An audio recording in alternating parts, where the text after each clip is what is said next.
జై శ్రీరామ్ అందరికీ నమస్కారం. వెల్కమ్ టు న్యూస్ అఖండ. నేను మీ కస్తూరి శ్రీధర్.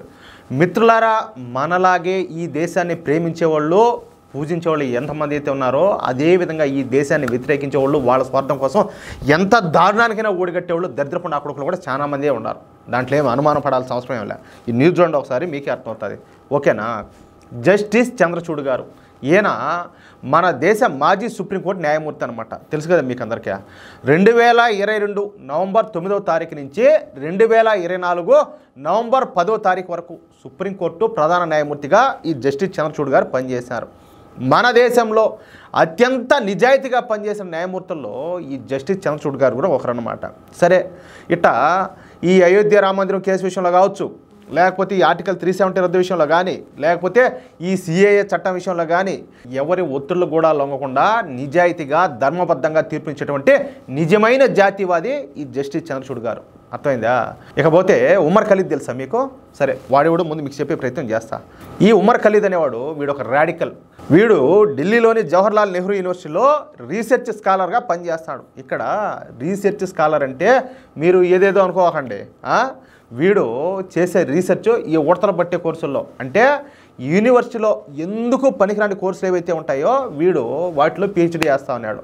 ఆ కోర్సుకు కాంపిటీషన్ అనేది కూడా ఉండదు. దాన్ని బట్టి మీరు అర్థం చేసుకోవచ్చు. ఆ జేఎన్యూ యూనివర్సిటీ ప్రొఫెసర్లు కూడా అట్నే ఉంటారు. దీంతో ఈ ఉమర్ ఖలీద్ ఇలాంటి వాళ్ళు రాడికల్స్ ఈజీగా రీసెర్చ్ స్కాలర్గా అవతారం ఎత్తారనమాట. ఎందుకు తెలిసిన, దాదాపు వీళ్ళకు నెలకు దాంట్లో నుంచి 50,000 వరకు ఇది స్టైఫండ్ అని ఉంటుంది, అంటే ఉపకార వేతనం ఉంటుంది చూడు, అది వస్తుంది. అదేవిధంగా ప్రతిరోజు కూడా పెండాకుడు పెడితే అదే తినేదానికి తిండి పెడితే 3 పూట్ల, ఇంకా ఫుడ్ దొరికా, ఇంకేం కావాలా, తినేది బాగా పంది కుక్కలు మేసేది దేశానికి వ్యతిరేకంగాను హిందువులకు వ్యతిరేకంగాను ఇట్లాంటి పనులన్నీ చేస్తూ ఉండేది. ఇక ఇక్కడ ఏది జవహర్లాల్ నెహ్రూ యూనివర్సిటీ అంటే జేఎన్యూ అని అర్థం అనమాట. జేఎన్యూ అని కూడా అంటారు. ఏది పూర్తిగా జవహర్లాల్ నెహ్రూ యూనివర్సిటీ అనకపోయినా కూడా చాలామంది జేఎన్యూ అంటూ ఉంటారు. జేఎన్యూ అంటే అందరికీ అర్థమవుతుందని అనుకుంటున్నా. ఏమంటారా? ఈ ఢిల్లీ జేఎన్యూ యూనివర్సిటీ కమ్యూనిస్టు సంఘాలకు, దేశ వ్యతిరేక శక్తులకు పెట్టని కోట అనమాట. దేశ వ్యతిరేక శక్తులు, అర్బన్ నక్సలైట్లు ఇక్కడి నుంచే తయారవుతూ ఉంటారు పెద్ద ఎత్తున. ఈ మధ్యనే ఈ జేఎన్యూలో ఉన్నటువంటి దిక్కుమాలిన చట్టాలను మోడీ ప్రభుత్వం సంస్కరిస్తూ వస్తుంది. సరే, ఈ ఉమర్ ఖలీద్ విషయానికి వస్తే వీడు జేఎన్యూలో డెమోక్రాట్ స్టూడెంట్ యూనియన్ నాయకుడు అనమాట. ఇదొక కమ్యూనిస్టు సంఘం. ఇక వీడు డెమోక్రాట్ స్టూడెంట్ యూనియన్కు నాయకుడైన దగ్గర నుంచి జేఎన్యూలో దేశ వ్యతిరేక కార్యకలాపాలు ప్రారంభించాడు. దేశాన్ని ముక్కలు చేస్తామంట. ఏంది? దేశాన్ని ముక్కలు చేస్తామంట నినాదాలు చేయడం. అర్థమైందా? పాకిస్తాన్కు జేజేలు కొట్టడం, సిలిగురి కారిడార్ పైన తీవ్రవాద దాడులు చేస్తామంటూ కేంద్ర ప్రభుత్వాన్ని బెదిరించడంతో పాటు అనేక మంది విద్యార్థులను రాడికల్స్గా మార్చేశాడు. అంటే వీడు ఒక తీవ్రవాది కంటే డేంజర్ అన్నమాట. ఇకపోతే 2020లో ఈ ఢిల్లీలో హిందూ వ్యతిరేక అల్లర్లు జరిగినాయి. ఈ అల్లర్లలో అమాయకులైనటువంటి 80 మంది హిందువులు ప్రాణాలు కోల్పోయినారు. తాము ఏ తప్పు చేయనప్పటికీ ఈ మత పిశాచాలైనటువంటి ఈ జాంబిగాళ్ళందరూ, అంటే వీళ్ళ మూలంగా 80 మంది మన హిందువులు కారణంగా ప్రాణాలు కోల్పోయినారు. ఇకపోతే ఈ అల్లర్లకు కారణమైనటువంటి 4 నిందితుల్లో ఈ ఉమర్ ఖలీద్ కూడా ఒకడు. దీంతో ఈ ఉమర్ ఖలీద్ను ఢిల్లీ పోలీసులు అరెస్ట్ చేసి తిహార్ జైల్లో వేశారు. అప్పటి నుంచి ఇప్పటి వరకు ఈ ఉమర్ ఖలీద్ కేసు అసలు ప్రారంభమే కాల. అంటే ఈ ఉమర్ ఖలీద్ పైన కేసు విచారణే ప్రారంభం కాలేదన్నమాట. ఏది? ఈ క్షణం వరకు. అయినప్పటికీ ఈ ఉమర్ ఖలీద్కు కనీసం బెయిల్ కూడా రాల. దీని మీదనే పెద్ద ఎత్తున విమర్శలు కూడా వచ్చినాయి. ఉమర్ ఖలీద్ ఒక ముస్లిం కాబట్టే, కొంచెం జాగ్రత్తగా వినాలి మీరు. ఉమర్ ఖలీద్ ఒక ముస్లిం కాబట్టే ఇప్పటి వరకు అసలు కేసు విచారణ ప్రారంభం కాలేదని, కనీసం బెయిల్ కూడా రాలేదని, దేశంలో సుప్రీంకోర్టు బీజేపీ ప్రభుత్వం కలిసిపోయాయని సుప్రీంకోర్టు జడ్జిల మీద, అదేవిధంగా మోడీ ప్రభుత్వం ఒత్తిడి తీసుకొస్తుందని చెప్పేసి ఎవరికి నచ్చినట్టు వాళ్ళు విమర్శలు చేయడం, వార్తలు రాయడం ఇష్ట ప్రకారం చేశారు. తెలుసు కదా మన ఈ సంకర జాతి వాళ్ళ గురించి, అందరి గురించి మీకు. ఇక ఈ విషయం పైన మత పిచ్చున్నటువంటి ఈ అరబ్ దేశాలు కూడా బాగా కోపంగా ఉన్నాయి. ఏది? మా వాడు ముస్లిం కాబట్టి కావాలని ఇదంతా చేస్తున్నారన్నట్టు. ఏది? వాడు ఏమన్నా నంగబూసా, లేకపోతే వాడు ఏమన్నా ఈ దేశ స్వాతంత్రం కోసం, లేకపోతే దేశాన్ని ఏకం చేయడం కోసం పనిచేశాడు, దేశాన్ని ముక్కలు చేయడం కోసం పనిచేశాడు. ఈ భారతదేశం యొక్క శత్రు దేశమైనటువంటి పాకిస్తాన్కి అనుకూలంగా వాడు పనిచేసినాడు, చైనాకు అనుకూలంగా వాడు పనిచేసినాడు. వాడిని వెనకేసుకొచ్చేది అదే కనుక. ఇదే ఇన్ని నీతి కబుర్లు, ఇంత సొంతపోస కబుర్లు చెప్తాను చూడు, పత్తిత్ కబుర్లన్నీ. వాళ్ళ దేశాలు ఏంటి? ఈ పాటికి ముడాకుడికి కనీసం విచారణ కూడా లేకుండా ఏమన్నా తీసుకుపోయి ఎన్కౌంటర్ చేయడమో లేకపోతే ఉరేయడమో ఏదో ఒకటి చేద్దరు. భారతదేశం కాబట్టి ఓడి జైల్లో కూడా బాగా 3 పూట్ల తింటా ప్రశాంతంగా బతుకుతాడు. అయితే ఈ విషయానికి ఈరోజు సమాధానం అయితే దొరికిందా? ఈ విషయాన్ని స్వయంగా ఎవరా సుప్రీంకోర్టు మాజీ చీఫ్ జస్టిస్ అయినటువంటి చంద్రచూడ్ గారు బయటపెట్టారు. అసలు ఏం జరిగింది అనేది.